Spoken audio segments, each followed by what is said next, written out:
Bonsoir à tous, comment allez-vous? J'espère que vous allez bien et que vous avez bien commencé votre semaine. Et moi je suis contente de vous retrouver aujourd'hui pour la pensée de ce soir.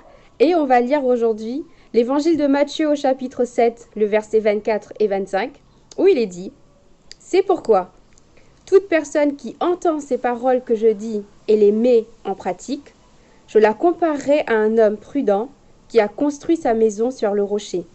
La pluie est tombée, les torrents sont venus, les vents ont soufflé et se sont déchaînés contre cette maison, et elle ne s'est pas écroulée parce qu'elle était fondée sur le rocher. » C'est un verset qui parle d'un homme qui a construit sa maison sur un rocher, qui a utilisé un rocher comme fondement, et que quand les moments difficiles sont arrivés, quand les vents ont soufflé, quand la pluie est tombée, cette maison ne s'est pas écroulée parce que justement elle était fondée sur le rocher. Et on le dit souvent que nous devons fonder notre vie spirituelle, nous devons bâtir notre maison qui représente notre vie sur Jésus. Mais quand on lit bien ce verset, le plus important, c'est pas juste de bâtir sa maison sur Jésus, mais le rocher en question, c'est toute personne qui entend les paroles que je dis et les met en pratique.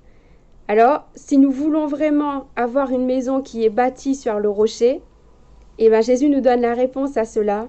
Il faut qu'on écoute et qu'on entende ce qu'il nous dit, mais également qu'on les met en pratique. Et ce n'est qu'à ce moment-là que notre vie sera bâtie sur le rocher et que quand les moments durs vont arriver, notre maison ne va pas s'écrouler parce qu'on est bâti sur Jésus, le rocher, sur ce qu'il nous a dit. Je vous laisse méditer là-dessus et je vous souhaite de passer une très bonne soirée et je vous dis à très bientôt. Soyez bénis!